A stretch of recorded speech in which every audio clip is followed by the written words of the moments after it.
ధర్మవరం మాజీ MLA YSR Congress party senior నేత కేతిరెడ్డి వెంకటరామరెడ్డి గారు ప్రస్తుతం మనకు అందుబాటులో ఉన్నారు. ఎలా ఉన్నారు? ఫైన్ అండి Ashok garu, how are you? అంటే ఓటమి భారం నుంచి బయటకు వచ్చారా? అయిపోయిందంటే అది భారము. ఇట్స్ బీన్ నియర్లీ 1 year కదా. బయటకు వచ్చినట్టు కాదు కానీ ఇట్స్ ఎక్స్పెక్టేషన్స్. మనం చేసిన దానిలకు దీనిలకు ఒక 2 నెలలు 3 నెలలు చాలా గద్దలాగా దన్నుకుపోయినాడని ఒక బాధ తప్ప వేరేదేది లేదు. అంటే ఓడిపోయినప్పుడు కొంత నిర్వేదం, కొంత డిప్రెషన్ మీ మాటల్లో కనిపించింది కదా. అంటే మీ బేబీ గిడ్డం అంతా అట్లా వెచ్చితే ఆ నిర్వేదంలో ఉన్నాడేమో అనుకుంటారు. అట్లేం లేదు.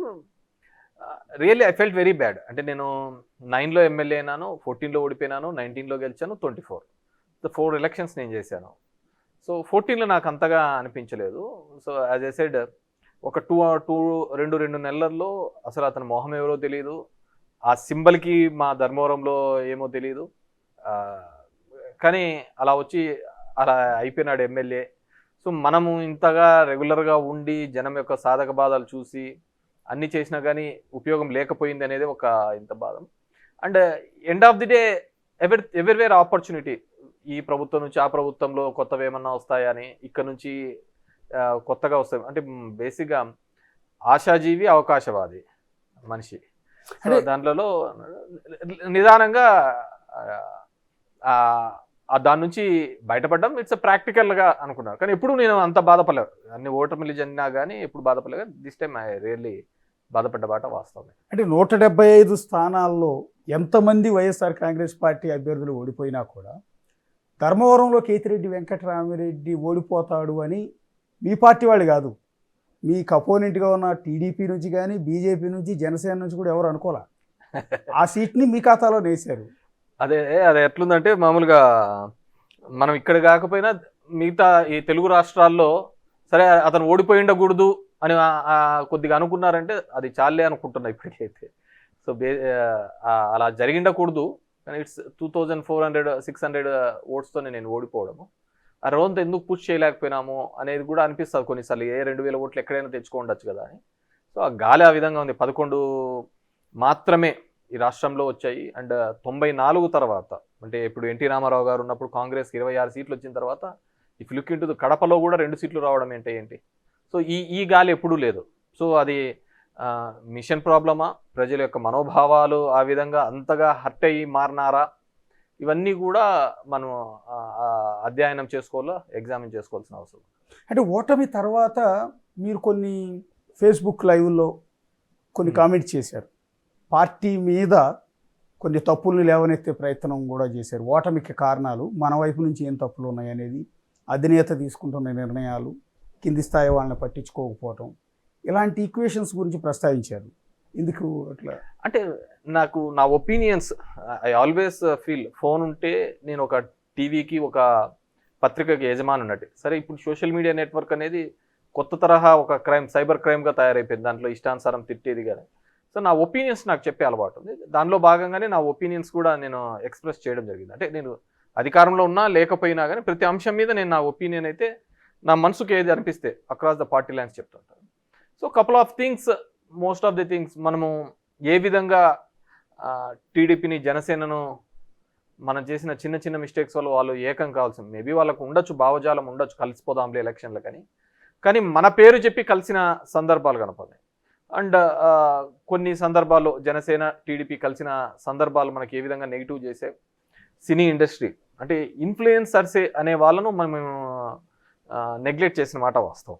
మనం ఏమనుకున్నాం, దోస్ ఆర్ ఇన్ఫ్లుయెన్స్ అంటే గవర్నమెంట్ ఎంప్లాయీస్, టీచర్స్, ఇప్పుడు సినిమా ఇండస్ట్రీ సెలబ్రిటీస్ అనే, ఎందుకంటే వాళ్ళు ఏదో చెప్తే కొంతమంది ఇన్ఫ్లుయెన్స్ అవుతారు అని చెప్పేసి.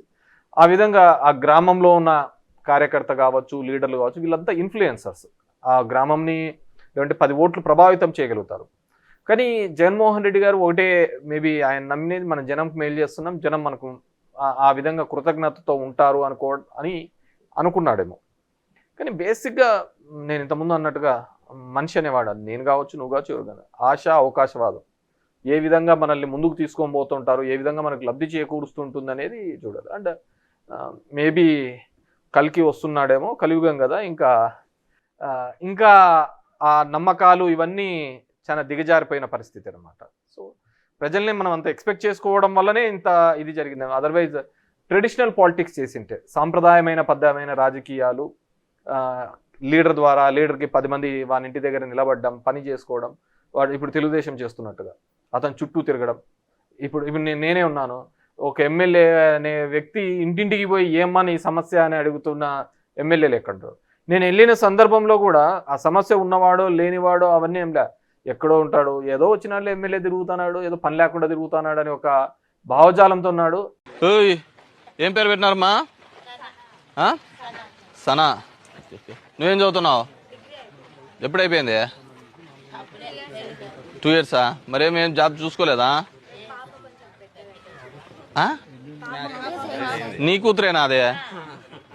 అరే మనమే కదా వీళ్ళ ఆఫీసుల చుట్టూ మనము ఎన్నిసార్లు తిరిగినా కనపడకుండా ఉన్నాడు. ఇప్పుడు మా దాంట్లో ఉన్నాడు సత్య, ఎప్పుడో నెలకు 2 సార్లు 3 సార్లు వస్తాడు. అతను ఎవరికి కనపడ్డు పెట్టాడు, 2 రోజులు ఆడావిడి చేసి వెళ్ళిపోతాడు. సో మనం అందుకు విరుద్ధంగా పోయినా కానీ ప్రజల్ని మనల్ని ఏమి యాక్సెప్ట్ చేసిన సందర్భం ఏం లేదు కదా. సో ఆ ట్రెడిషనల్ సాంప్రదాయమైన రాజకీయాలే బెటర్ అని నేను అనుకుంటాను. అంటే జగన్మోహన్ రెడ్డి గారు అప్పట్లో ఇంట్రడ్యూస్ చేసిన గడప గడపకు వైఎస్ఆర్ కాంగ్రెస్ పార్టీ, మీరు అంతకు ముందు నుంచే మీరు నియోజకవర్గం చేసేవాళ్ళు. నా దానికి సంబంధం లేదు. గడప గడపకు ఆ ఇంటికి జరిగిన లబ్ధిని చెప్పుకుంటూ వాళ్ళకి ఏమన్నా ఇష్యూస్ ఉన్నాయనే దాని మీద పోతాంటే, ఓకే నాది జనరల్, నాది ఓన్లీ వెల్ఫేర్ డెవలప్మెంట్ అనేది కాకుండా ఏ చిన్న ఇష్యూస్ ఉన్నా కానీ నేను చాలా ఆస్పెక్ట్స్ని తీసుకునేవాడిని. ఎడ్యుకేషన్ మీద తీసుకునేవాడిని. ఎక్కడైనా కానీ పిల్లలు చదువుకోకుండా మానేసినా కానీ చాలా సందర్భాల్లో వాళ్ళని మందలించి తల్లిదండ్రుల్ని, ఎవరైనా పనికి పోతున్నా కానీ అలా చాలా ఆస్పెక్ట్స్లలో వాళ్ళ హెల్త్కి సరిగ్గా లేకపోయినా, పిల్లలకు చదువు లేకున్నా వాళ్ళకి డబ్బులు ఇచ్చి ఆదుకోవడం, అది నాకు ఒక హ్యాబిట్ లాగా ఉండిపోయింది, నాలో ఉండిపోయింది అనమాట, జనం దగ్గరికి వెళ్ళిపోవడం. ఏం చదువుతాను? ఏ క్లాస్? షూరా ఖచ్చితంగా పోతున్నావా? ఏమో నాకేం డౌట్. పోడు కదా ఇటు, పోడు కదా మేమ్మ నాయనేడి? ఎప్పుడు పోయినా స్కూల్లోకి చెప్పు. నాకు తెలుసు నీ హెయిర్ స్టైలు, నీ కథ కామెంట్ చూసి నీకు అర్థమవుతుంది స్కూల్కి నువ్వు పోవటం లేదని. మేమ్మ నాయనేడి? ఎప్పుడు మానేసినావు? ఇది వాళ్ళ నువ్వేనా? ఎందుకు మానిపించిన పిల్లని? నేనేమో మానిపిల్లేదు సార్, నేను పోమని చెప్పినా సార్. నేనైతే చెప్పినా ఏమన్నారంటే నేను పాను, ఆడ చేపలు పోయేది, ఎడమరీలు కాడ కూర్చుండేది, బుక్కలు ఏడంటే ఆడ పెట్టేది, అట్లా చేస్తుంటే నీకు మేకల కాడికి గీతని చెప్పి మానేసుకున్నా సార్. అంతే, అదే గతిలే. నువ్వు నీకు చదువులే ఏం లేదు సార్. నీ చెప్పినా సార్, నన్నే దండిస్తుంటే పోనేనా వద్దునేనా నీకు. ఎప్పుడు మానేసినాడు? ఇప్పుడు సంవత్సరం అయింది సార్ మానేసి. ఏ క్లాస్లో మానేసినావురా? ఇదే బాగుంది మేకలకి. చెప్తే మీ నాయనకు అబ్బలేదనే కదా నీకు చదివించాలనేది. నువ్వు పోకపోతే ఈసారి పోలీస్ స్టేషన్ లేదు కొడతాను నేను చెప్తాను. అంటే ఇంత ఘోరమైన ఓటమికి మీ పార్టీ వైపు నుంచి తప్పులు ఉన్నాయని ఒప్పుకుంటున్నారు ఇప్పటికీ? డెఫినెట్గా ఇంతకుముందు చెప్పిన విధంగానే పార్టీల అనేది ఇప్పుడు లైఫ్ ఈజ్ కంప్లీట్లీ కరెక్షన్స్ అండి. ఎప్పటికప్పుడు మనం సరి చేసుకుంటూ పోతూ ఉండాలి. సో అధికారంలోకి ఉన్నప్పుడు ఎప్పుడైనా కానీ ఇంత మ్యాండేట్ ఇచ్చిన తర్వాత, 151 సీట్లు వచ్చిన తర్వాత ప్రజల యొక్క ఎక్స్పెక్టేషన్స్ చాలా ఎక్కువగా ఉంటాయి. ఆ ఎక్స్పెక్టేషన్స్లో మనం చెప్పిన హామీని నెరవేర్చాలి అనే దాని మీద ఎక్కువగా పోయినట్టున్నాం. అంటే జగన్మోహన్ రెడ్డి గారు ఎప్పుడు అనేవాళ్ళు, మేము చెప్పిన మేనిఫెస్టోని బైబిల్ లేకుంటే ఖురాను, భగవద్గీతగా ఒక ప్రమాణంగా తీసుకొని ఆఫీసర్స్లలో, క్యాబినెట్కి వెళ్ళే అక్కడ అన్ని చోట్ల ఇదే మేనిఫెస్టోనే పెట్టాం. సో దాన్ని చంద్రబాబు నాయుడు ఇంకో విధంగా చూపించాడు, నేను అంతకు మించి ఎక్కువ చేస్తాను, సంపద సృష్టిస్తాను, డెవలప్ చేస్తాను అని. ఇంకొక కోణంలో ఇతను ఏందో చెప్తున్నాడు కదా ఇతను అన్నాయి. అంటే బేసిక్గా దీంట్లో మనము చంద్రబాబును తప్పు పట్టడానికే లేదు. ఎందుకంటే ఇది 4th టైం అవుతున్నాడు అతను.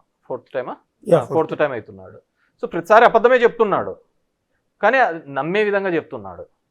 ప్రజలు నమ్ముతున్నారు దానికి. ఇప్పుడు ఒకసారి అయితే తప్పులే ఏదో తెలియక అనుకోవచ్చు, రెండోసారి ఏదో మోసంలే అనుకోవచ్చు, రెండోసారి అబద్ధం అనుకోవచ్చు, మూడోసారి మోసం అనుకోవచ్చు. మన 4వ సారి ఏంటంటే నేను ఏదో చెప్పాడు, సంపద సృష్టించాలా, నేను వచ్చినటువంటి పోలవరానికి, అమరావతికి దీనిలో ఖర్చు పెట్టాలా, అది అయిపోయిన తర్వాత చూస్తాంటే అని చెప్పేసి. కానీ జగన్మోహన్ రెడ్డి ప్రియారిటీ అది కాదు, నేను ఏది చెప్పానో ఫస్ట్ అది కంప్లీట్ చేయాలని. సో డెవలప్మెంట్, వెల్ఫేర్ అనేది అంత పెద్దగా కనపడడంతో చేసిన డెవలప్మెంట్ కూడా అంతగా చెప్పుకోలేదు అనేది మాత్రం నిజం, వాస్తవమే. మనకున్న కోస్టల్ లైన్ అడ్వాంటేజ్గా చేస్తున్న పోర్ట్స్ కావచ్చు, హాస్పిటల్స్, మెడికల్ కాలేజెస్, స్కూల్స్, వీటన్నిటిని కూడా మేము చెప్పుకోలేదనేది కూడా ఉంది అనమాట. సో దట్స్ అ ఫెయిల్యూర్ అనుకోవచ్చు. చేసింది చెప్పుకోలేకపోవడం కూడా తప్పే అనిపించుకో. జగన్మోహన్ రెడ్డి గారు ఉన్నప్పుడు వేల కోట్ల రూపాయలు జనాలకి ఫ్రీబీస్ రూపంలో, అంటే ఉచిత పథకాల రూపంలో ఇచ్చిన మాట నిజం. ప్రతి నెల బటన్ నొక్కేవాళ్ళు, ఏదో ఒక స్కీమ్ కింద అకౌంట్లో డబ్బులు వేస్తూ ఉండేవారు. అయితే దాని మీద పెట్టిన దృష్టి, మీరు అన్నట్టుగా మేనిఫెస్టోలో హామీలు ఇచ్చాను కాబట్టి నెరవేర్చాలి నేను, అదే నాకు బైబిల్, అదే ఖురాన్, అదే భగవద్గీత అని చెప్పి ఆ పథకాల అమలు మీద పెట్టిన దృష్టి డెవలప్మెంట్ మీద వదిలేశారు అని కదా ప్రధానమైన ఆరోపణ. డెవలప్మెంట్ మీద పెట్టలేదు అంటే బ్యాలెన్స్ చేసుకుంటూ వెళ్ళాలి కదా పరిపాలన. బ్యాలెన్స్ చేసుకోలేదు లేదు అనేది ఆరోపణ. కానీ నేను ఆరోపణ తీవ్రంగా ఖండిస్తున్నాను. అది తప్పు అని. వెల్ఫేర్కు అయినంత పబ్లిసిటీ డెవలప్మెంట్కు కాలేదు అని. It's a publicity marketing. ఇప్పటికీ చంద్రబాబు నాయుడు నేనే ఎయిర్పోర్ట్ కట్టానంట, నేనే రింగ్ రోడ్ అంట, నేనే హైటెక్ సిటీ కట్టాడు, అతను ఒక బ్రాండ్ లాగా చేసుకోగలరు. అదేవిధంగా జగన్మోహన్ రెడ్డికి వెల్ఫేర్ అనేది ఒక బ్రాండ్గా కనపడింది తప్ప ఆయన చేస్తున్న డెవలప్మెంట్ అనేది బ్రాండింగ్గా లేకుంటే డెవలప్మెంట్ మేము చేసినామనేది చెప్పుకోలేకపోవడంలో ఫెయిల్యూర్ అయినారో అనుకుంటున్నాను నేను. అదే ఇప్పుడు నేను సపోజ్ చెప్తున్నాను, నా ధర్మవరం కాన్స్టిట్యున్సీలో యాజ్ ఎమ్మెల్యే కానీ నేను 3,000 కోట్ల రూపాయలు 5,000 కోట్ల రూపాయలు డెవలప్మెంట్ చేశాను. అది ఎంతమందికి తెలుసు చెప్పండి? నేను ఇప్పుడు 4 లైన్ హైవేస్ తీసుకొని వచ్చాను, అదాని ప్రాజెక్ట్ తీసుకొని వచ్చాను, స్టేట్ గవర్నమెంట్ ఒక రిజర్వాయర్ కట్టిస్తున్నాము, ఈ విధంగా డెవలప్మెంట్ అనేది చేసినాం. కానీ జగన్మోహన్ రెడ్డి గారు అది చెప్పుకోవడంలో, మా పార్టీ చెప్పుకోవడంలో దాంట్లో ఈ వెల్ఫేర్ ఎక్కువగా ప్రొజెక్ట్ అయితే వచ్చింది. ఎందుకంటే జనానికి అంతవరకు కూడా అంత వెల్ఫేర్ చూడలేరు. కాబట్టి ఆ లక్షల్లో పడే అకౌంట్లు పేదవానికి ఏ కరప్షన్ లేకుండా పడేదే హైలైట్ అయిందే తప్ప మేము కట్టించిన ఇంతకుముందు చెప్పినట్టు మెడికల్ కాలేజెస్ ఇన్వెస్ట్మెంట్ అంటే నాకు అర్థమే కావడం లేదు. ఇన్వెస్ట్మెంట్ అంటే భావితరాలకు ఇప్పుడు కట్టించే 4 పెద్ద బిల్డింగ్లు లేకుంటే అద్దాల బిల్డింగ్లు కాదు కదా, భావితరాలకు. ఇప్పుడు చంద్రబాబు నాయుడు 2047లో నేను ఇదని ఒక ప్రొజెక్షన్ ఇచ్చాడు. ఏంటి ఆ ప్రొజెక్షన్స్? భావితరాలకు ఒక మంచి చదువు ఇప్పించి ఆ చదువు ఒక పేదవాడికి ఎటువంటి ఆర్థిక ఇబ్బందులు లేకుండా ఇవ్వడం అనేది బిగ్ ఇన్వెస్ట్మెంట్. ఎందుకంటే అతని మీద మనం ఆ చదువు మీద ఇన్వెస్ట్ చేస్తే అతను ఇంజనీరింగో డాక్టరో ఇంకోటో అయిపోయి మళ్ళీ దేశానికి ఉపయోగపడే పరిస్థితి వస్తాడు. మనం అలాంటివన్నీ కూడా చేయడం లేదు. మీరన్న ఫ్రీబీస్ అనేది తప్పండి. పిల్లలకు అమ్మఒడి వేయడం ద్వారా చాలా మటుకు డ్రాప్అవుట్స్ తగ్గినాయి. అది ఎంతమందికి తెలుసు?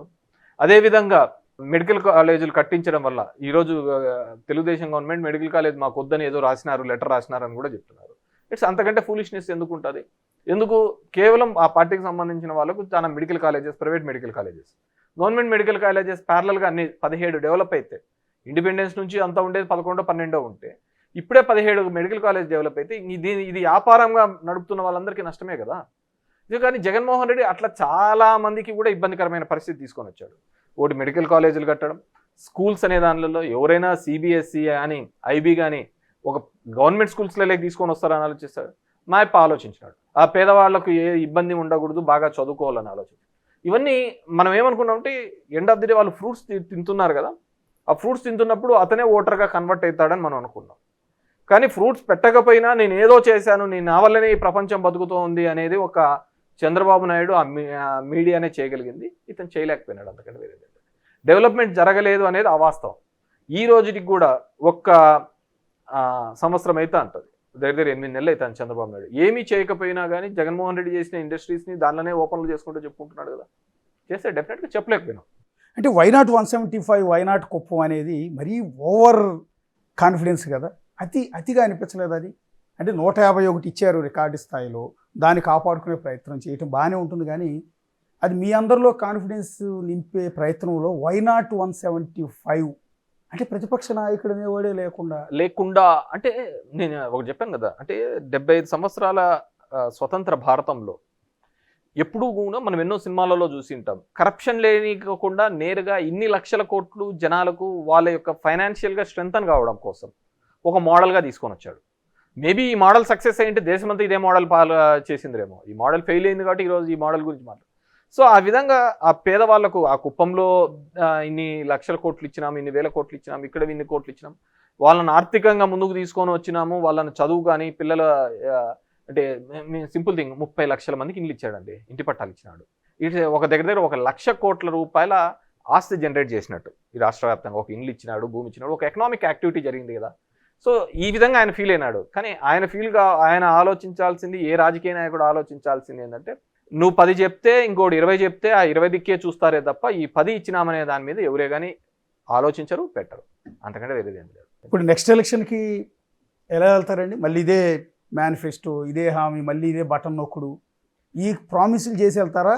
మీరు అన్నట్టుగా ఇది ఫెయిల్ అయింది కాబట్టి రూట్ మార్చి వెళ్తారు? ఈ బటన్ నొక్కుడు అనేది ఒక వర్డింగ్ తప్పేమో కానీ బేసిక్ ఇచ్చిన హామీల మీద నెరవేర్చుకుంటూ పోతాం. మొన్న కూడా చెప్పాడు, నేను మిగతా ఇంత చంద్రబాబు లాగైతే నేను చేయలేను, ఇవి మాత్రమే చేయగలుగుతాను అనేది. సో దట్ డిపెండ్స్ ఆ రోజు రాజకీయ పరిస్థితులలో ఇప్పుడున్నట్టు కేవలం ఈ పథకాలే కావాలి అనుకుంటున్నారా, లేకుంటే ఇంకో ఇన్ఫ్రాస్ట్రక్చర్ కావాలనుకుంటున్నారా అని ఇట్స్ అ మోడల్.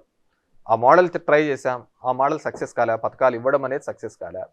సో ఇప్పుడు చంద్రబాబు ఇంకో మోడల్ చేస్తాను అంటున్నాడు, that is the complete Amaravati develop చేస్తాను, అది డెవలప్ చేస్తాను. సో ఫైనల్గా ఆ రెండింటి కంపారిజన్ వచ్చినప్పుడు we have to take a call. అంటే కేవలం ఒకటి సంక్షేమ పథకాల మీద దృష్టి పెట్టారు, అది గెలిపించలేదు అనుకుందాం. కానీ సంక్షేమం అభివృద్ధి చేశాం, అభివృద్ధిని ప్రొజెక్ట్ చేసుకోలేకపోయాం. అదొక్కటే కారణం అని కాదు కదా. రకరకాల విశ్లేషణలు ఓటమి తర్వాత, అందులో ఒకటి అసలు రాజధాని అనేదే లేకుండా 5 ఏళ్ల పాటు పాలించడం, ఉన్న రాజధానిని డిస్టర్బ్ చేసి 3 రాజధానుల పేరుతో ఎక్కడ ఏమీ చేయకుండా వదిలేయటం వల్ల నీకు ఎవరైనా పెట్టుబడి పెట్టడానికి వచ్చినప్పుడు రాష్ట్రానికి పెద్ద తలకాయ ఏదైనా అడిగితే చెప్పలేని పరిస్థితి వచ్చింది కదా. అమరావతిని డిస్టర్బ్ చేయకుండా మరి కావాలంటే నీ పేరు మార్చుకుని ఏ రాజశేఖర రెడ్డి పేరు పెట్టుకుని అదే రాజధాని కంప్లీట్ చేసుకుంటే పరిస్థితి వేరుగా ఉండేది కదా. అలాంటి నిర్ణయాలు ఎన్టీఆర్ పేరు పెట్టుకొని రాజకీయం కాదు, కానీ బేసిక్ గా జగన్మోహన్ రెడ్డి గారు చాలా ప్రాక్టికల్ గా ఆలోచించారు. మీరు కంటే కూడా ఒక ప్రాక్టికాలిటీ ఏమి ఆలోచించినాడు, ఇక్కడ 40,000 ఎకరాలు, దీనిలో ఒక 2 లక్షల కోట్లు 3 లక్షల కోట్లు నేను ఇన్వెస్ట్ చేసినా కానీ బిల్డింగ్లు రోడ్లు కట్టగలుగుతానేమో కానీ జనాన్ని తీసుకొని రావడానికి it takes 20 to 30 years span. I had a span of 5 years. So 5 years already మనకు ఆంధ్రప్రదేశ్ భౌగోళికంగా మనకున్న దానిలో ఉన్న ఏకైక కాస్మోపాలిటన్ సిటీ ఏదైనా ఉందంటే అది వైజాగ్. అక్కడ ఒక 1000 కోట్లు పెట్టడంతో సో అక్కడ కావాల్సిన ఇన్ఫ్రాస్ట్రక్చర్ ఏదైతే ఎగ్జిక్యూటివ్ బాడీకి కావాల్సిన ఇన్ఫ్రాస్ట్రక్చర్ అంతా తీసుకొని రావచ్చు. అదేవిధంగా ఐఏఎస్లు కావచ్చు, ఐపీఎస్లు కావచ్చు, ఇప్పుడు ఉద్యోగస్తులందరికీ కూడా అక్కడ ఒక ఇన్ఫ్రాస్ట్రక్చర్. ఈ రోజుకి కూడా అమరావతి అంటున్నారు, చంద్రబాబు టైంలో ఉన్న 5 ఏళ్ళలో అమరావతిలో ఇప్పటికీ ఉద్యోగస్తులు శుక్రవారం సాయంత్రం అయితేనే ట్రైన్ ఎక్కి హైదరాబాద్కి వస్తున్నారు, మండే పొద్దున్న తెల్లారైతేనే అక్కడికి వస్తున్న సందర్భమే కానీ ఎవరే కానీ అక్కడ ఉండే సందర్భం లేదు కదా. వెరీ వెరీ మినిమల్గా ఉంటున్నారు కదా. అదే వైజాగ్ లాంటి కాస్మోపాలిటీ ఆల్రెడీ ఇట్స్ బిల్డప్, ఆల్రెడీ కట్టిన ఊరు ఒకటి. నువ్వు బిల్డింగ్లు కట్టచ్చు కానీ జనాల్ని అక్కడికి తీసుకొని రాలేదు, వన్ ఇష్యూ. సో మొదటనే ఈ రాష్ట్రం అనేది కేవలము డీసెంట్రలైజ్ అయిపోయిన తర్వాత, ఒక ప్రాంతం డెవలప్ అయిన తర్వాత, ఉద్యమం తెలంగాణ ఉద్యమం జరిగిన తర్వాత ఇక్కడ రెవెన్యూ 60% 65% ఉందని తెలిసినా కానీ అంతా డెవలప్ అయిన తర్వాత మనల్ని ఇక్కడ నుంచి పొమ్మన్నారు. సో దానికి డిఫరెంట్గా కాదు ఆ ఉద్యమము అవన్నీ వెళ్ళిపోయిన తర్వాత, అక్కడ పోయిన తర్వాత మళ్ళీ మనం అనాథం అన్నాం, ఇదన్నాం, దానికి రాజధాని అంటున్నారు. కానీ మరి రెవెన్యూ ఎక్కడి నుంచి జనరేట్ చేయాలా?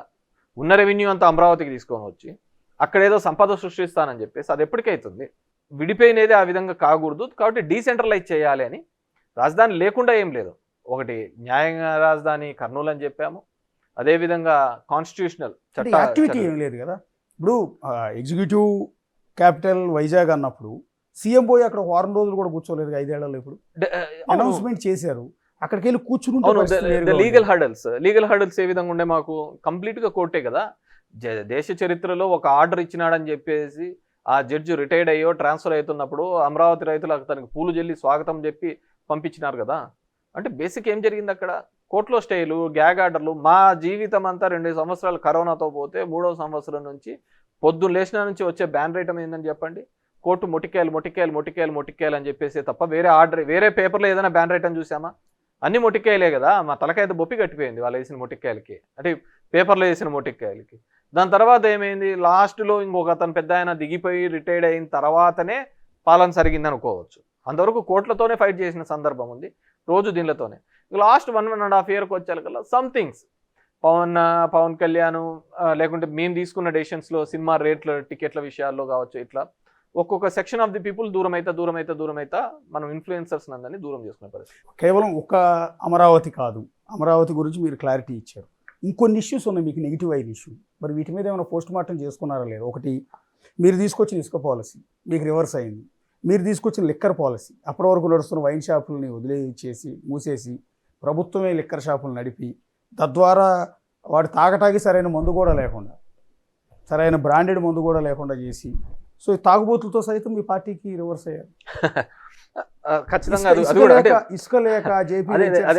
ఇప్పుడు మా సమస్య ఏమైందంటే, మేము చదువు చెప్పించిన స్కూళ్ళు, మేము కట్టిన బళ్ళు, మేము కట్టించిన హాస్పిటల్స్, స్కూల్స్, దీనికంటే ఏ తాగుబోతున్నాడో వాడు ఇన్ఫ్లుయెన్సర్ అయినాడు. అక్కడ తాగేవాడు ఇన్ఫ్లుయెన్సర్ అయినాడు, చదువుకొని స్కూల్ పోయినవాడు ఇన్ఫ్లుయెన్సర్ కాకపోయినాడు. సో డెఫినెట్గా అంటే ఐ స్ట్రాంగ్లీ బిలీవ్ ప్రభుత్వాలు వ్యాపారాలు చేయకూడదండి. నేను ఇంతకుముందు కూడా చెప్పాను. సో దానివల్ల నెగిటివ్ అయిన మాట వాస్తవమే. సరే, అది నెగిటివ్. మరి ఇప్పుడు వచ్చిన ప్రభుత్వం అది తీసేస్తామన్న ప్రభుత్వం ఇప్పుడేం చేస్తుంది? అదే ఖచ్చితంగా అక్కడ దోచుకుంటున్నారు కదా, ఇసుక వ్యాపారంగానే తయారైంది కదా, అదే పాలసీనే వచ్చింది కదా. లిక్కర్లో ఏం జరుగుతుంది? పర్మిట్ రూమ్స్ అన్నారు, మద్యం రేటు తగ్గిస్తామన్నాడే కానీ స్కూల్ ఫీజులు తగ్గిస్తామని ఎక్కడ చెప్పలేదు కదా. దానికే అలవాటు పన్నారు, అదే ఆనందంగా కనపడింది. ఏ పార్టీ అధికారంలో ఉన్నా కూడా సింపతి పాలిటిక్స్ నడుస్తూ ఉంటాయి. అవతల వాళ్ళకి సింపతి రానియకుండా చేయటం అనేది రాజకీయాల్లో ఒక వ్యూహం. కానీ మీరేం చేశారు? అదే తెలుగుదేశం పార్టీ హెడ్ ఆఫీస్ మీద 100 మందిని పంపి దాడులు చేయించారు. ఏ పార్టీ అధికారంలో ఉన్నా కూడా అపోజిషన్ పార్టీ మీద అలా చేయదు. తద్వారా అపోజిషన్ పార్టీకి సింపతి గెయిన్ అవుతుంది. రెండోది, అదే అపోజిషన్ నాయకుడి ఇంటి మీదకి 10ల సంఖ్యలో కారులతో జనాన్ని ఇచ్చి పంపించి ఇంటి ముందు గొడవ చేయించారు. And then that to sympathy gain అవటం కాదు. ఇక మూడోది, సరే తప్పు ఉందా ఒప్పు ఉందా కోర్టులు తేలుస్తాయి, ఒక కేసు ఫైల్ చేసి అపోజిషన్ లీడర్ని జైల్లో పెట్టించారు ఒక 53 రోజులు. సో ఇవన్నీ కూడా సింపతి. నేనేమంటే చంద్రబాబుని సపోర్ట్ చేయట్లేదు, చంద్రబాబుది కరెక్ట్ అని కూడా నేను అనట్లా. ఏవో ఇవన్నీ కూడా సింపతి. మీరు చెప్పిన 3 సందర్భాలలో కూడా ప్రతిపక్షాలను ఏకం చేయడానికి ఉపయోగపడినాయి. దాంట్లో మనం అదే మొదటిది ఒకసారి చంద్రబాబు నాయుడు ఏడ్చడం వల్ల వాళ్ళ కమ్యూనిటీలో అంతా పోలరైజ్ కావడం జరిగింది. చంద్రబాబు నాయుడు జైలుకు పోవడం వల్ల వాళ్ళ కార్యకర్తలందరూ కూడా పోలరైజ్ కావడం జరిగింది. పవన్ కళ్యాణ్ని హ్యాండ్లింగ్ చేసిన మిస్ హ్యాండ్లింగ్ వల్ల వాళ్ళ కమ్యూనిటీ మొత్తము కూడా వాళ్ళ ఫాలోవర్స్ అందరూ కూడా ఏకదాటి మీదుగా దట్స్ వి డిడ్ మిస్టేక్. అంటే కొన్ని రాజకీయాల్లో కొన్ని మనం చేసిన మిస్ హ్యాండ్లింగ్, ఒక సిచ్యువేషన్ని హ్యాండిల్ చేసే దాంట్లో తప్పుగా హ్యాండిల్ చేయడం వల్లే ఇవన్నీ కూడా పోలరైజ్ అయినాయి. దాంట్లో ఎటువంటి ఇది ఏం లేదు. కొద్దిగా సెన్సిబిలిటీగా ఆలోచించుంటే ఇంత తప్పిదాలు జరిగేది కాదు. సో అరెస్టు దానికి సంబంధించినది సరే, ఒకవేళ ఆ సందర్భం దాటుకొని ఒక 6 నెలల తర్వాత అయినా తిరిగి గవర్నమెంట్లోకి వచ్చిన తర్వాత అయినా చేసి ఉండొచ్చు, దానికి ఏమవుతుంది. సో ఎలక్షన్స్ 8 నెలలు 6 నెలల ముందు ఉన్నప్పుడు చేయడం అనేది నిజంగా అంటే ఇట్స్ బూమ్రాంగ్, మాకు బూమ్రాంగ్ అయింది. దానివల్ల కూడా ఆ 11 వచ్చిన దానిలో అది కూడా ఒక కారణంగానే చెప్పుకోవచ్చు. అంటే ఇందాక నేను అన్నది అదేండి, అవతలి వారికి సింపతి గెయిన్ అవుతుంది అనుకుంటే అలాంటి కార్యక్రమాలు ఏ అధికారంలో ఉన్న ఏ ముఖ్యమంత్రి కూడా చేయడు. పార్టీ ఆఫీసుల మీద అటాక్ చేయటం, ఇంటి మీద అటాక్ చేయటం, అరెస్టులు చేయటం. ఇప్పుడు స్టిల్ చంద్రబాబు నాయుడు సీఎం 7 నెలలు అయింది.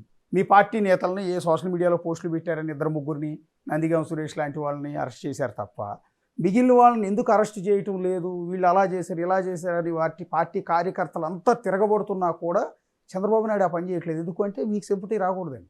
పార్టీ మీద ఆఫీసుల మీద దాడి కానీ ఇళ్ళ మీదకి దాడులు చేయడం అనేది ఎప్పటికైనా కానీ తప్పే, దాంట్లో ఇంకా వేరేదండి. నేను అనుకుంటు కానీ మా చిన్నాన్న సంఘటన తాడిపత్రిలో జరిగినప్పుడు కూడా మా చిన్నాన్నతో చెప్పిన, it's very wrong indications.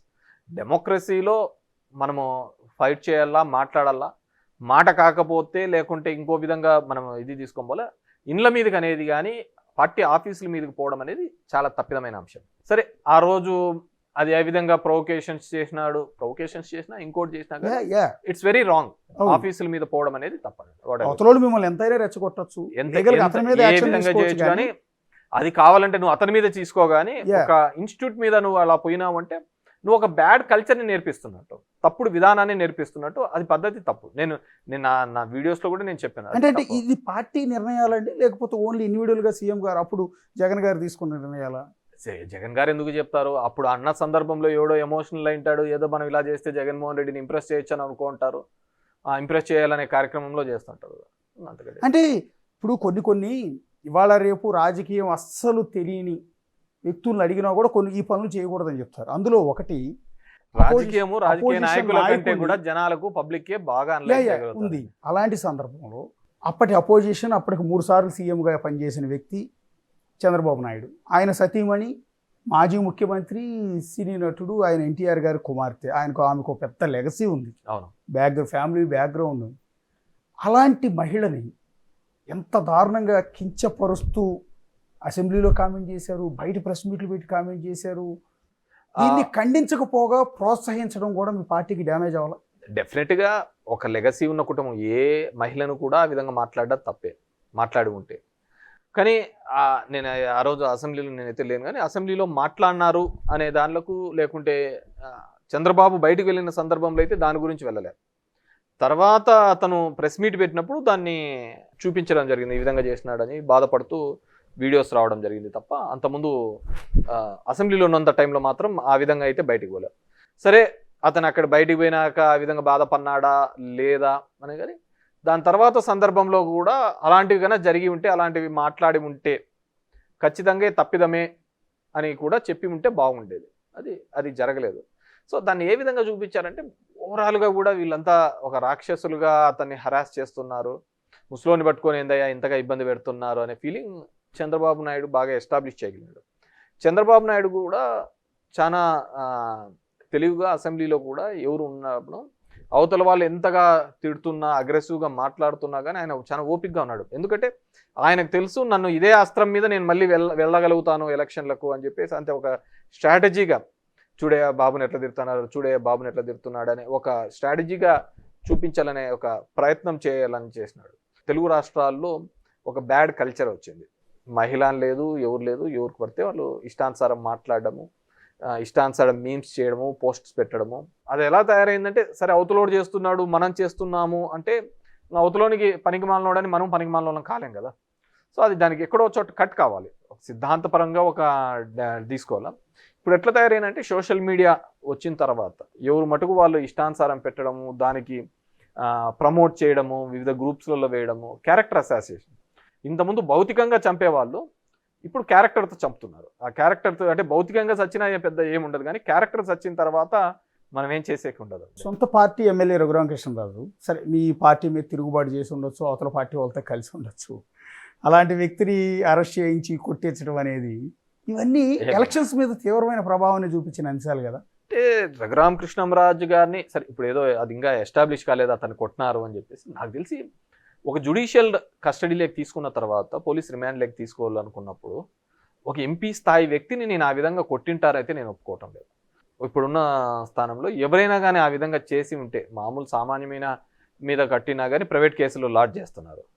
So కానీ మేబీ దాన్ని ఎక్కువగా అతను ఎస్టాబ్లిష్ చేయగలిగినాడేమో నేను అనుకుంటున్నాను. కానీ ఒక ఎంపీగా ఉండి అతన్ని తీసుకొని వచ్చి ఆ విధమైన చిత్రహింసలు పెట్టింటారు అని అయితే నేను నమ్మటం లేదు.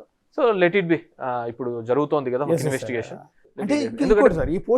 ఎందుకంటే ఒక సామాన్యుని కొట్టాలి ఒకటి చెయ్యాలి అన్నా కానీ డెఫినెట్గా కోర్ట్స్లో మళ్ళీ ప్రైవేట్ కేసులు వేయడము, ఏదైనా ఉంటే ఇంజురీస్ చూపించడము, ఇవన్నీ కూడా జరుగుతాయి ఖచ్చితంగా. అటువంటి పోలీస్ అధికారుల మీద కూడా క్రిమినల్ కేసెస్ లాడ్జ్ చేసిన సందర్భం ఎన్నో ఉన్నాయి. సార్ అధికారంలో ఉన్నప్పుడు పార్టీ తరఫున ఎమ్మెల్యేలు, పార్టీ తరఫున ఉన్న నేతలు మాట్లాడే భాష అనేది చాలా కీలకం. అది టీడీపీ వాళ్ళైనా మీ పార్టీ వాళ్ళైనా. సో అది వైఎస్ఆర్ కాంగ్రెస్ పార్టీలో ఆ విపరీతమైన ఫ్రీడమ్ ఎక్కువైపోయిందేమో అనిపిస్తుంది కదా. ఇష్టం వచ్చినట్టు ఆ రోజు ఉన్న పవన్ కళ్యాణ్, చంద్రబాబును, పార్టీ లీడర్ని, మంత్రులుగా పనిచేస్తున్న వాళ్ళు కూడా బూతులు మాట్లాడటం, తిట్టడం, ఇదంతా జనాల్లోకి పార్టీ అంటే నెగిటివ్గా పోలేదా? దాన్ని కంట్రోల్ చేసే ప్రయత్నం ఎందుకు చేయలేదు అని? తిట్టమని ఏమి అధినాయకత్వం ఏమి ఆ విధంగా చెప్పింటది నేను అనుకోవటం లేదు. కానీ టు ఇంప్రెస్ ఆ విధంగా మాట్లాడే ఇప్పుడు నేను అంటారండి అందరూ కొడాలి నాని గారు ఆ విధంగా ఇష్టానుసారం కొడాలి నాని అమ్మ మొగుడా అనేది వాడుతుంటాడు. కొద్ది కఠినమైన భాషలో మాట్లాడుతుంటాడు, కానీ లాజిక్గా చెప్తూ ఉంటాడు. కానీ మాట్లాడే భాషలో నువ్వు ఎంత యారగెంట్గా ఎంత కఠినంగా మాట్లాడతాను, అవతలోడు మాట్లాడినా నువ్వు మాట్లాడడం కూడా తప్పే. సరే ఎవరో ఇంప్రెస్ అవుతారని చెప్పేసి వీళ్ళు కూడా మాట్లాడు. ఇవన్నీ డెఫినెట్గా ఇట్స్ ఎ కౌంట్ అండి. ఇప్పుడు మనం చేస్తున్న దానిలో యాంటీ ఇంకమెన్సీ అక్యుములేట్ అవుతా పోతున్న దానిలో ఇలాంటి ఒక్కోటి అవన్నిటినీ కూడా కలుపుతా పోతుంటాయి. అవతల వాడు మాట్లాడుతున్నప్పుడు కూడా ఓహో దీనివల్లనే చేసింటారు, దీనివల్లనే అయ్యి ఉంటుంది అని చెప్పేసి అనుకుంటున్నాను. ఇప్పుడు మీ పార్టీలో మీరు అధికారంలో ఉన్నప్పుడు జగన్ గారిని వీరుడు, సూర్యుడు అనుకోని వాళ్ళు, ఆయన దేవుడు అన్నవాళ్ళు కూడా వన్స్ ఓటమి పాలవగానే పార్టీ విడిచి వెళ్ళిపోతూ ఉన్నారు. ఎవరు మంత్రులుగా పనిచేసిన వాళ్ళు వెళ్ళిపోతున్నారు. బాలినేని శ్రీనివాసరెడ్డి, ఆళ్ళ నాని లాంటి వాళ్ళు డిప్యూటీ సీఎం చేశాడు ఆయన ఏకంగా. తర్వాత ఎమ్మెల్సీలు ఇచ్చారు, ఎంతమందినో కాదని. వాళ్ళు ఎంపీలు వెళ్ళిపోతూ ఉన్నారు. అంటే దాంట్లో వంట ఉన్నాయండి. జగన్మోహన్ రెడ్డి ఒక సోషల్ ఇంజనీరింగ్ కాన్సెప్ట్ తీసుకొని వచ్చి ఒక కొత్త రూపాన్ని తీసుకొని రావడం. ఇప్పుడు ఆర్ కృష్ణయ్య ఉన్నాడు, తెలంగాణ నుంచి తీసుకొని వచ్చి అక్కడ ఇచ్చినాడు. హీ విల్ రిప్రజెంట్ బీసీల తరఫున తప్పిదమే కదా. ఏం రిప్రజెంట్ చేసినాడు, చేయలేకపోయినాడు కదా. సో అట్లా వెళ్ళిన వాళ్ళకు దాంట్లో ఒకరిని అనేక లేదు, పెట్టేకి లేదు. సో నేనేమంటానంటే సిచ్యువేషన్ ఎప్పుడైతే నువ్వు టఫ్గా ఉంటుందో అప్పుడు ఎవడైతే నిలబడతాడో వాడు నాయకుడిగా ఎదుగుతాడు. ఆ సందర్భంలో నువ్వు తట్టుకోలేక చిన్న చిన్నవి నా ఇంటి మీదకి వచ్చినారు, నా ఆస్తులు కొట్టేస్తున్నా, నా భూములు తీసుకుంటున్నా, నా డబ్బులు పెడుతున్నా, నా మీద కేసులు పెడుతున్నారు అని పార్టీ మారుతా అంటే ఇంకా నువ్వు నీలో వ్యక్తిత్వం ఏముంటుంది? టఫర్ టైమ్స్లో when you stand for the party or when you stand for the leader, అప్పుడు నువ్వు ఒక నాయకుడిగా ఎదుగుతావు. అంటే ఈ సందర్భం వ్యాపారంలో కావచ్చు, ఏదైనా కాదు. సింపుల్ థింగ్ చెప్తాను, జగన్మోహన్ రెడ్డి గారు నాకు ఎందుకు అంత ఇష్టము వైఎస్ఆర్ కాంగ్రెస్ పార్టీతో, నాకు వాళ్ళ కుటుంబంతో, మాకు థర్డ్ జనరేషన్ రాజారెడ్డి గారిని చూశాను, రాజశేఖర రెడ్డి గారిని చూశాను, జగన్మోహన్ రెడ్డి గారిని చూశాను. ఎందుకు అంటే ఎంతోమంది ముఖ్యమంత్రుల కొడుకులు వచ్చినా కానీ జగన్మోహన్ రెడ్డి అనే వ్యక్తి అక్రాస్ ద ఆల్ ఆర్డ్స్ నిలబడి, చంద్రబాబు నాయుడు లాంటి వ్యక్తికి అతని కుతంత్రాలకు నిలబడి, జైలుకు పోయి వచ్చినా కానీ, ఫైనాన్షియల్గా ఇబ్బంది పడినా కానీ నిలబడినాడు, గెటాన్ అయినాడు, ఒకసారి ముఖ్యమంత్రి అయినాడు, ఎవడు కాలేదు. సో ఇప్పటికు కూడా ఒక పాలసీలో రెండు భావజాలాల మీద పార్టీలు నడుస్తాయి. ఇప్పుడు భావజాలాలు ఎక్కడ ఉన్నాయి? లేవు కదా పార్టీలలో, అంతా డబ్బులకే పోతున్నారు తప్ప, అవకాశవాదం తప్ప భావజాలాలు. రెండు భావజాలు, చంద్రబాబు నాయుడుది ఒక వ్యక్తిత్వం పోతుంది, దానికి అగెనిస్ట్ వ్యక్తిత్వం అనేది జనంలో ఉంటుంది.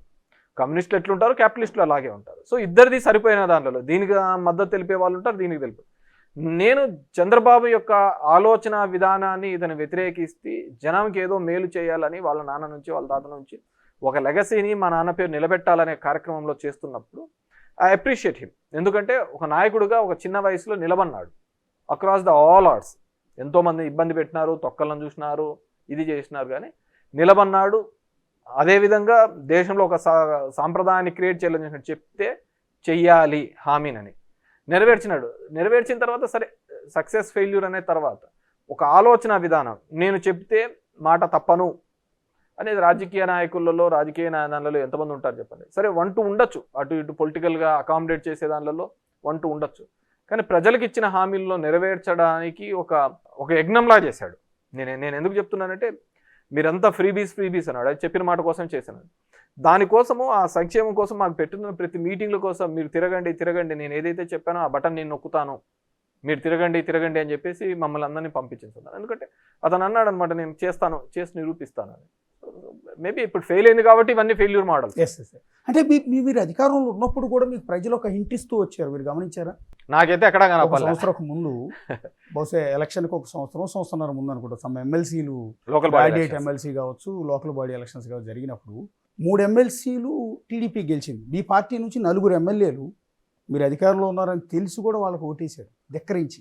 అంటే సో ఇవన్నీ హింట్స్ అనిపించలేదా మీకు? అరే తేడా కొడుతుంది. ఎప్పుడైనా కానీ గ్రాడ్యుయేట్ ఎలక్షన్స్ ఎప్పుడే కానీ యాంటీ గవర్నమెంట్ జరుగుతాయి, అది రాసి పెట్టుకోండి. యాంటీ గవర్నమెంట్ జరుగుతాయి గ్రాడ్యుయేట్ ఎలక్షన్స్. ఎందుకంటే బేసిక్గా ఎంప్లాయీస్ అనేవాళ్ళు మాకు అప్పటికే నెగిటివ్ అయిన మాట వాస్తవం. సో వాళ్ళు బాగా పోలరైజ్ చేసేది, గ్రాడ్యుయేట్స్ని వీళ్ళందరినీ బాగా పోలరైజ్ చేసినారు. అండ్ ఆ ఎలక్షన్స్ కూడా మేము సరిగ్గా చేసుకోలేకపోయాం. సో బేసిక్గా రాయలసీమ ప్రాంతంలో అయితే నిజంగా అంటే నాకు ధర్మవరంలో కావచ్చు, దీనిలో కాదు, నేను నిజంగా అంటే ఆ విధంగా నెగిటివ్గా జరుగుతోంది, నెగిటివ్గా నాకు కనపడుతుంది అనేది నేనైతే గుర్తించలేకపోయాను. మీరు ఇంతకుముందు అన్నట్టుగా ఎక్కడైనా కాన్స్టిట్యూన్సీలో కనిపించలేదు, మా కాన్స్టిట్యూన్సీలో కనపడలేదు, చాలా తక్కువ ఉంది అక్కడ. ఎందుకంటే మీరు కష్టపడ్డారు, నేను కష్టపడ్డాను. మీ మాదిరిగా కష్టపడిన ఎమ్మెల్యే లేరు ఆ పార్టీలో. నిజానికి మీరు అన్నట్టు జగన్ గారు ప్రతిసారి మీటింగ్ పెట్టి గడప తిరగండి అని టార్గెట్లు ఇచ్చి, ఒక్కొక్కరికి ర్యాంకులు ఇచ్చి, ఇంత హడావుడి చేసి తిరగని వాళ్ళ ఎమ్మెల్యేని పట్టుకుని తిట్టేవాళ్ళు మీటింగ్లో. అంత చేసినా కూడా చాలా మందికి ఒళ్ళొంగల. మీరు తిరిగారు.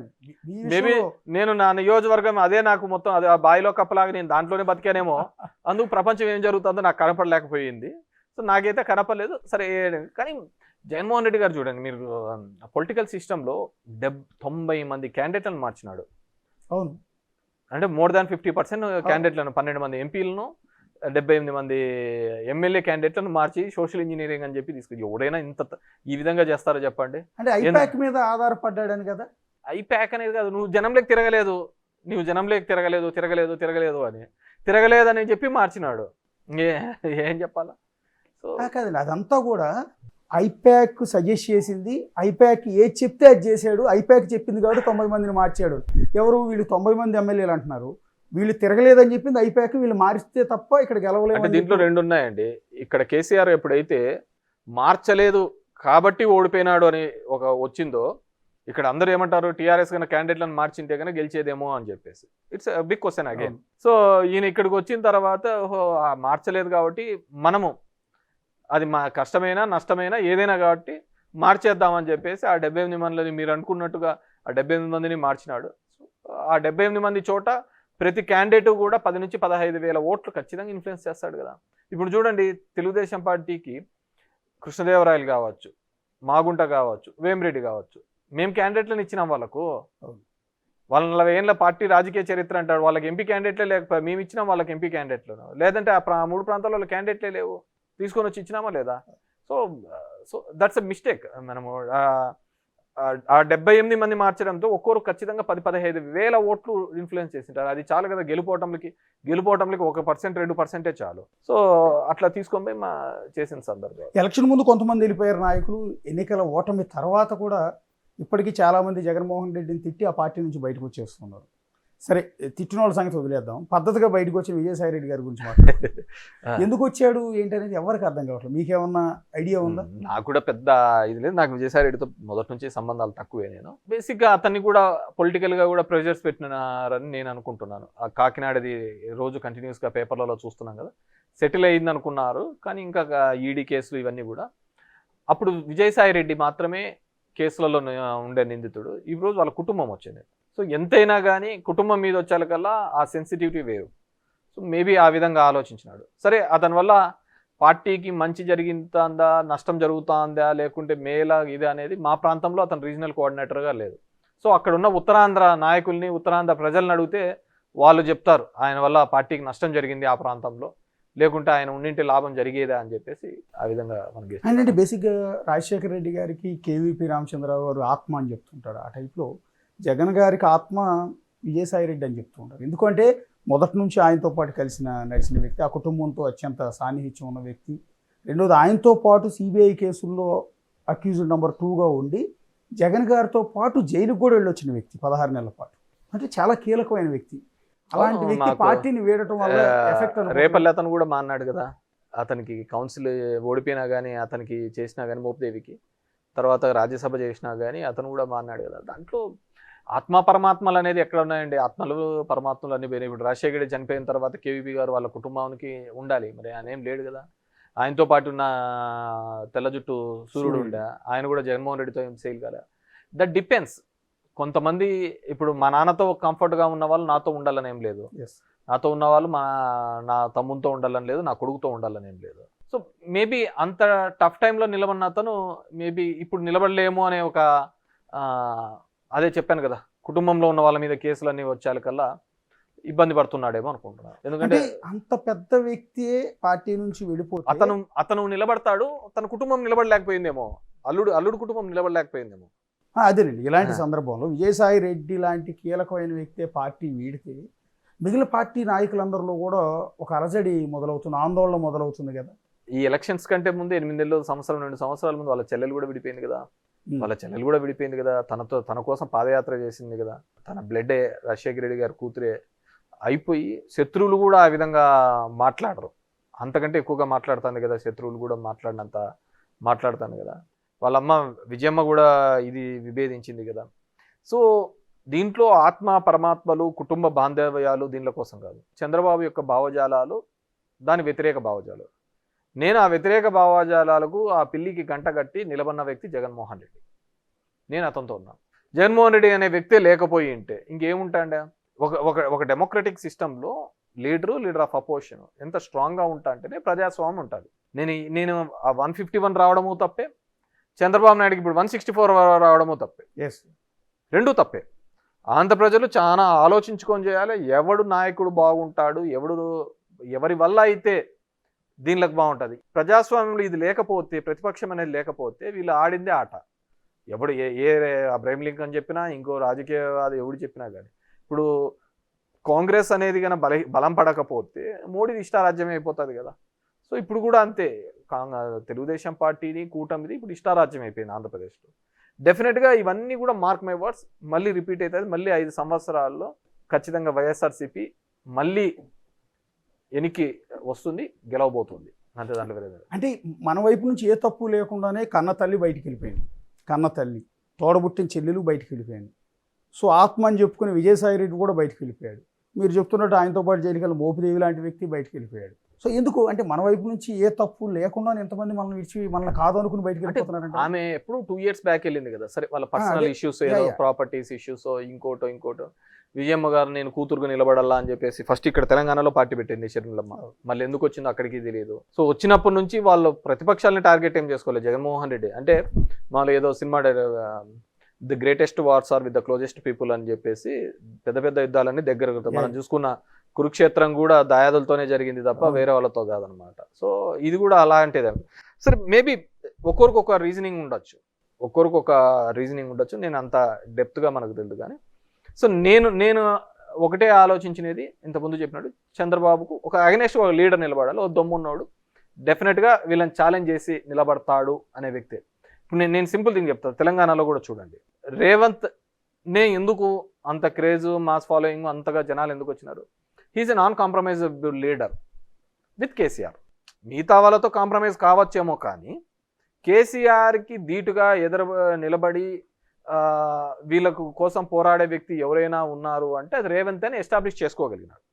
బికాజ్ ఏం చేసినాడు, కేసీఆర్ చాలా మందిని ఆ విధంగా ఎస్టాబ్లిష్ కావాలనుకున్న లీడర్లు అందరినీ కూడా తన మాటలతోనో దీనితోనో తొక్కిపడేసినాడు. జానారెడ్డి గారు కనపడక జానారెడ్డి గారు నేను మంచి మిత్రులు, నేను వాళ్ళ ఇంటికి భోజనానికి పోవాలనుకున్నాను, ఈ విధంగా ఉండాలనుకుంటున్నాను అన్నకల్లా జనాలకు కూడా ఇదేందా జానారెడ్డి వీళ్ళిద్దరు ఏదో కుమ్మక్కైనట్టున్నారే అని చెప్పేసి. అదే రేవంత్ అనే వ్యక్తిని ఆ విధంగా మాట్లాడలేడు. రేవంత్ను కూడా ఆ విధమైన ఫైట్ ఇచ్చినాడు కాబట్టి యాంటీ ఇన్కంబెన్సీ మీద ఎస్టాబ్లిష్ కావడం జరిగింది. అదేవిధంగా చంద్రబాబు అనే వ్యక్తి మీద ఏకైక లీడర్ ఎవరు ఫైట్ చేయగలుగుతాడు ఈ రాష్ట్రంలో అంటే అది జగన్మోహన్ రెడ్డి. మీరు మన ఆంధ్రప్రదేశ్ రాష్ట్ర రాజకీయాలు ఎక్కడా లేనంత డిఫరెంట్గా ఉంటాయి. ఇక్కడ Telugu Desam party, BJP party, Janasena party, Congress, CPI, CPM, ఇంకేమైనా మిగిలిపోయిన అన్ని పార్టీలు కూడా టీడీపీ అన్ని ఒకటి ఉంటాయి, జగన్మోహన్ రెడ్డి ఒక సైడ్ ఉంటాడు. సో ఆ system we have to appreciate, we have to go. డెఫినెట్గా జనం తరపున నిలబడతాడు, జనం తరపున ఫైట్ చేస్తాడు, ఎత్తి చూపుతాడని నేను. అంటే మీరు పదే పదే జగన్మోహన్ రెడ్డి గారు ప్రతి సభలోనూ ఒక ముఖ్యమంత్రి స్థాయిలో ఉండే వ్యక్తి పవన్ కళ్యాణ్ ఉద్దేశించి కారులను మార్చినట్టు పెళ్ళాలను మారుస్తాడు, 3 పెళ్ళిళ్ళు 4 పెళ్ళిళ్ళు అంటూ బహిరంగ వ్యాఖ్యలు చేయటం అనేది అవతల వ్యక్తికి సింపతి తెచ్చిపెడుతుంది, నీ మీద నెగిటివిటీ తెచ్చిపెడుతుంది. పైగా సీఎం స్థాయిలో ఉన్న వ్యక్తి బహిరంగంగా అలా మాట్లాడొచ్చా? అది పవన్ కళ్యాణ్ ప్లస్ అయింది కదా? డెఫినెట్గా ప్లస్ అయింది, దాన్ని ప్లస్గా చేసుకున్నాడు కూడా. ఇప్పుడు చిరంజీవి అలాంటి సందర్భం ఒకటి, చిరంజీవి వచ్చి సార్ అన్న టికెట్లది అదేదో చిన్న వీడియో క్లిప్ పెట్టినాడు. అంతకుముందు మాట్లాడినది అన్ని పక్కకు పోయినాయి. ఆ క్లిప్నే చూసి మా అన్నని ఇట్లా అంటారు ఇదంటారు. పవన్ కళ్యాణ్ ఒక స్టాండర్డ్గా ఉంటాడు అనేది ఒక మాట మీద ఈరోజు ఏది చెప్తాడో దాన్ని మళ్ళీ కంటిన్యూ చేస్తాడని ఏం లేదు. ఎందుకంటే చంద్రబాబుని ఎలా తిట్టాడు, బీజేపీని ఎలా తిట్టాడు, లేకుంటే అందరిని ఎలా తిట్టాడు, మళ్ళీ ఇప్పుడు ఎలా పొగుడుతున్నాడు, మళ్ళీ ఎలా తిడతాడు, ఇవన్నీ అతను వదిలే. కానీ మీరు అంటున్నట్టుగా భారతీయ సంస్కృతిలో భాగంగా అలాంటివి తప్పు అని చెప్పే ప్రయత్నం చేసినట్టు, కానీ ఆ చెప్పే విధానం అనేది ఆ పద్ధతి కాదు అని నేను అనుకుంటున్నాను. మేబీ దానివల్ల కూడా పవన్ కళ్యాణ్కి అడ్వాంటేజ్ అయి ఉంటుందని నేను అంటున్నాను. అందుకే పోటీ చేసిన 21 స్థానాల్లో 100% స్ట్రైక్ రేట్ ఇప్పుడు గెలవటం అనేది నేనేమంటే జగన్మోహన్ రెడ్డి గారిది ఏ విధంగా ఒక సక్సెస్ స్టోరీగా మనం చెప్పుకుంటామో పవన్ కళ్యాణ్ కూడా ఒక సక్సెస్ స్టోరీనే. ఎందుకంటే నిలబడిన అన్ని చోట్ల ఓడిపోయి ఒక ఎమ్మెల్యేతో గెలిచి ఆ ఎమ్మెల్యే కూడా పక్కకు పోయి 2 చోట్ల ఓడిపోయి కూడా తిరిగి బౌన్స్ బ్యాక్. సరే అతను ఏదో నా వ్యూహం నాకుంటుందన్నాడు, సరే అతనిలాగా ఎవడు మాట్లాడలేదులే, అంటే కులాల పరంగా కానీ మతాల పరంగా అంత ఓపెన్గా మాట్లాడి నా కులం నాతో ఉండాలా అనే మనం. సో వాట్ ఎవర్ మేబీ తన ఆ 21 మందిని కూడా గెలవడంలో కూడా ఒక సక్సెస్ స్టోరీ. ఎందుకంటే దీనికి సీజనల్ పొలిటీషియన్స్ తప్ప, ఈ విధంగా రాజకీయం ఒక వృత్తిగా ఉన్న వాళ్ళే ఈ విధంగా బౌన్స్ బ్యాక్ అవుతారే తప్ప మిగతా వృత్తుల మీద ఉండి, సినిమా లాంటి వృత్తులో లేకుంటే మిగతా వ్యాపార వృత్తిలో ఉండి ఇది ప్రైమరీ ఇంట్రెస్ట్ కాకుండా మిగతా దాని మీద ఉన్న వాళ్ళు ఇలా బౌన్స్ బ్యాక్ కావడం చాలా కష్టం. కానీ it's a success story of Pawan Kalyan అని చెప్పుకోవచ్చు.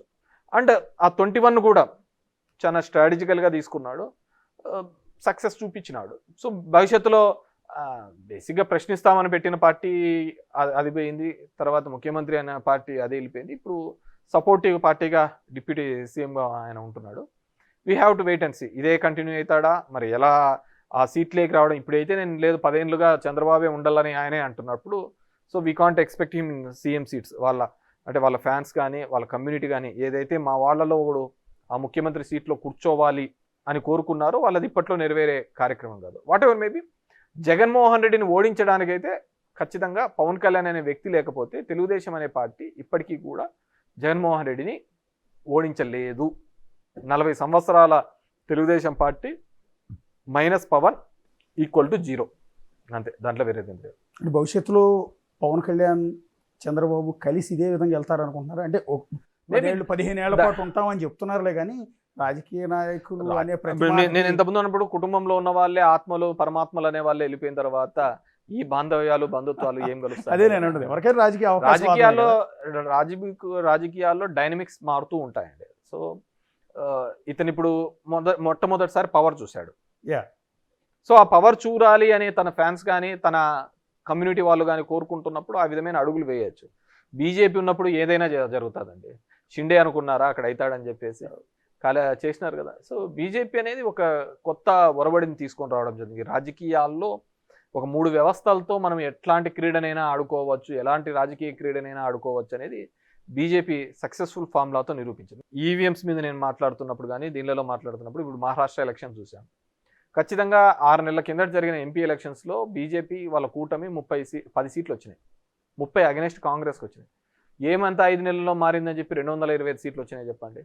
దట్టు షిండే నాయకత్వంలో ఎలక్షన్స్ పోయినారు. అక్కడ ఏమంత డెవలప్మెంట్ జరిగింది, ఏమంత అద్భుతాలు జరిగాయి.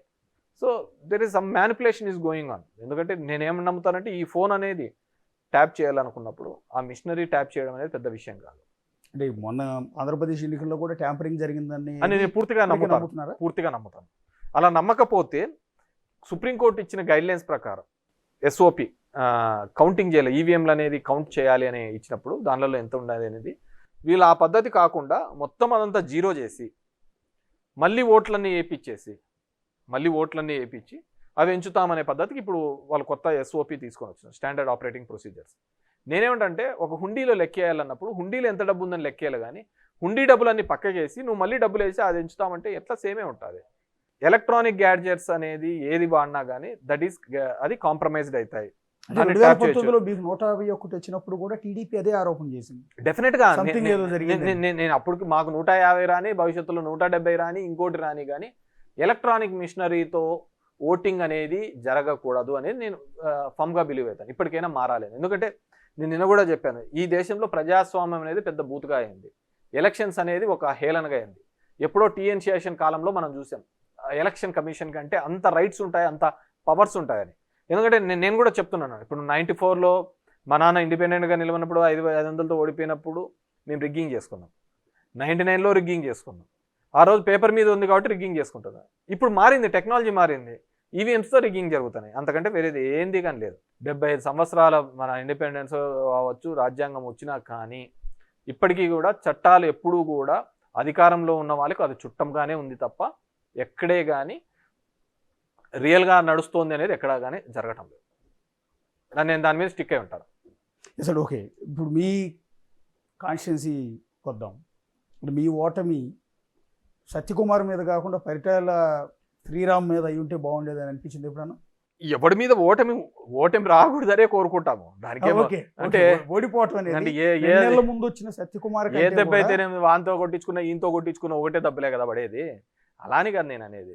బేసిక్గా ఒక రాజకీయాల్లో మీరు ఇంతకుముందు అన్నట్టుగా ఎందుకు నిస్తేజపన్నారు, ఎందుకు అంటే అరే నేను 5 ఏళ్ళు 6 ఏళ్ళు అంటే నాకు మొదటి నుంచి కూడా నా ధర్మవరం నియోజకవర్గంలో, సరే ఇప్పుడు సోషల్ మీడియాలో వచ్చి గుడ్ మార్నింగ్ అనేది తెలిసిండొచ్చు, కానీ నేను 2008 నుంచి తీసుకొని వచ్చి ధర్మవరం నియోజకవర్గంలో జరిగిన ప్రతి అభివృద్ధికి కూడా కారణం నేను. మీరు ఎక్కడైనా ఏదైనా చూసుకోండి, అది నా పేరు మీదనే ఉంటుంది, నేను చేసిన అభివృద్ధి. కానీ సరే అంటే నా సొంత డబ్బులేం కదా, ప్రభుత్వం నుంచి తీసుకొని వచ్చి ఒక వారధిగా నేను పనిచేసినాను.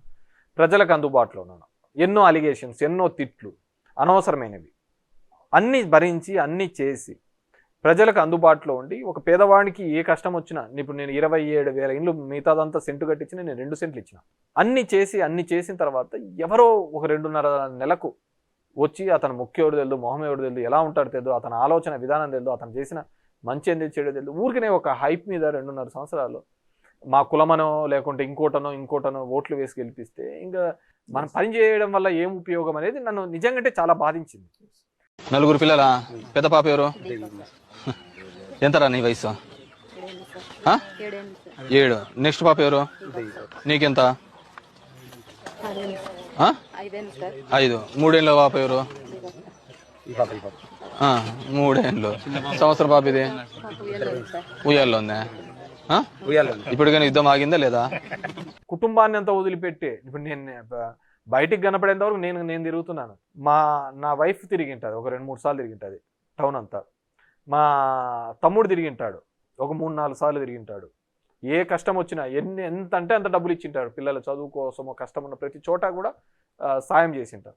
సరే ఇప్పుడు కొత్తగా వచ్చినాడు కదా, చూడండి అతన్ని కూడా చూడండి, 2 నాళ్ళు ఏం తప్పు ఉంది. అతను చూసిన తర్వాత నాకు కూడా టైం దొరికింది నా ఫ్యామిలీతో స్పెండ్ చేసుకోవడానికి, నాకున్న చిన్న చిన్న కోరికలు తీర్చుకోవడానికి. అవన్నీ కోరికలు తీర్చుకొని వస్తాను. పార్టీ ఆదేశించిన కార్యక్రమాలన్నీ పార్టిసిపేట్ చేస్తూ పోతాం. మేబీ నేను భవిష్యత్తులో కూడా ఆ విధంగా గుడ్ మార్నింగ్ అనే కార్యక్రమం పేరు మీద నేను అంతగా కూడా తిరగలేనేమో. ఇంట్రెస్ట్ పోతుంది కదా ఆటోమేటిక్ గా. ఇంత కష్టపడినా కూడా కానీ లాస్ట్ వచ్చే ఎవడో గాలికి అట్లా గెలిచిపోతా అంటే మనకేముంటుంది, ఆ రోజు మనం గాలి ఎట్లా వస్తే అట్లా చూద్దాంలే అనే పద్ధతికి వస్తున్నాం. కానీ డెఫినెట్ గా మా పార్టీ తరఫున కావచ్చు, ప్రజల తరఫున కాబట్టి ఏ కష్టం వచ్చినా కానీ డెఫినెట్ గా నిలబడతాను. ఎందుకంటే నాకు ఇంకో వృత్తి తెలియదు, నాకు ఇంకో విద్య తెలియదు. చివరిగా ఒక మాట అండి, మీ బాబాయ్ గారు పెద్దారెడ్డి గారు తాడిపత్రిలో జేసీ ఫ్యామిలీని ఎదుర్కొని నిలబడిన ఏకైక వ్యక్తి అని చెప్తూ ఉంటారు. అలాంటిది మొన్న ఎన్నికల్లో ఆయన పరాజయం పొందిన తర్వాత ఇంతవరకు కాన్స్టిట్యున్సీలో ఆయన అడుగు పెట్టలేకపోతున్నారు కదా. కాన్స్టిట్యున్సీలోకి 2-3 సార్లు పోవాలనే ప్రయత్నం చేసినారు. అటాక్ జరిగింది కదా, ఇంటి మీదకి జరగలేదు. అది సోషల్ మీడియాలో వచ్చినదంతా ఎలక్షన్స్ రిజల్ట్స్ మధ్యలో వచ్చిన గొడవ సోషల్ మీడియాలో. కానీ ఇంటి మీదకి అటాక్ జరగలేదు. కానీ పోలీసు వాళ్ళు ఎస్పీ గారిని ఒక 10 సార్లు కలిశారు. 2-3 సార్లు పోయే ప్రయత్నం చేసిన ప్రతిసారి సిఐలు వాళ్ళు అరెస్ట్ చేయడం, మళ్ళీ వెనక్కి తీసుకొని రావడం జరుగుతుంది. కోర్టుకు కూడా పోవడం జరిగింది, హైకోర్టులో కూడా అది నడుస్తుంది. నాకు తెలిసి ఒక 2-3 డేస్లో ఏదో ఒక ఆర్డర్ వస్తుందని అనుకుంటున్నాము. సరే ఇప్పటి వరకు అయితే ప్రభాకర్ రెడ్డికి అయితే గవర్నమెంట్ ఉంది అని నడిపిస్తున్నాడు. సో నీ వారసుడుగా నీ కొడుకుని తీసుకొని వచ్చి పెట్టు, వాట్స్ నెక్స్ట్? ఇదే విషయము ప్రభుత్వం ఏమి 100 సంవత్సరాలు ఉండే ప్రభుత్వాలు ఏం కాదు. సో తర్వాత అయినా వచ్చిన ఇబ్బందే కదా పడేది. It's bad culture. ఇలాంటి కల్చర్ ఎప్పుడే కానీ మనము ప్రమోట్ చేయకూడదు అనేది నేను అంటున్నాను. సో ఇప్పటికీ కూడా మనం ఎప్పుడు పోయినా కానీ ఆ ధర్మవరంలో మన గురించి ఆ రోజు ఉన్నప్పుడు బాగుండేప్ప అని అనుకుంటే చాలా, దాంతకంటే మనం చేయాల్సిన క్రెడిట్ ఏముంటుంది. అంటే ఓటమి తర్వాత మీకు ఏ పార్టీలోకి వెళ్ళాలని అనిపించింది? అంటే జనసేనకి వెళ్తారు మీరని విపరీతంగా ప్రచారం చేశారు సోషల్ మీడియాలో వచ్చింది అని దాన్ని తగ్గట్టుగానే వచ్చింది. కానీ నేను చెప్పాను కదా, నాకు ఇది భావజాలాల ప్రకారం నేను జగన్మోహన్ రెడ్డి గారితోనే సేల్ అయిదామని అనుకున్నాను. పవన్ కళ్యాణ్ గారు ఇంకా ఇప్పటికీ హీజ్ ఓన్లీ షేరింగ్ పార్ట్నరే కదా. పవన్ కళ్యాణ్ అనే అతను రాడికల్ ఇన్ మైండ్. సో ఉన్న దాంట్లో గ్రోత్ ఉంటుందని నేను కూడా అనుకున్నా.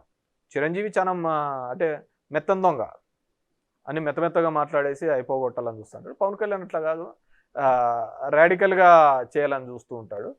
So we have to wait and see. నేను అలాంటిలేదు, I will sail with Jaganmohan Reddy. Maybe Jaganmohan Reddy అధికారంలోకి వచ్చిన తర్వాత ఏమన్నా రాజకీయాలు వద్దనుకున్న రోజు పక్కకు వస్తాను. ఎస్, థ్యాంక్ యూ వెంకటరామరెడ్డి గారు. Thank you. ధర్మవరం మాజీ ఎమ్మెల్యే కేతిరెడ్డి గారు చాలా అంశాలు మనతో డిస్కస్ చేశారు. పార్టీ ఓటమి తర్వాత చేయాల్సిన పోస్ట్ మార్టం, పర్టికులర్గా ధర్మవరం కాన్స్టిట్యున్సీలో ఇంటింటికి గుడ్ మార్నింగ్ పేరుతో ఎంత కష్టపడి తిరిగినా కూడా తాను ఓటమి పాలవటం పైన రకరకాల అంశాలు ప్రస్తుతం మనతో మాట్లాడారు. Signing off, this is the show.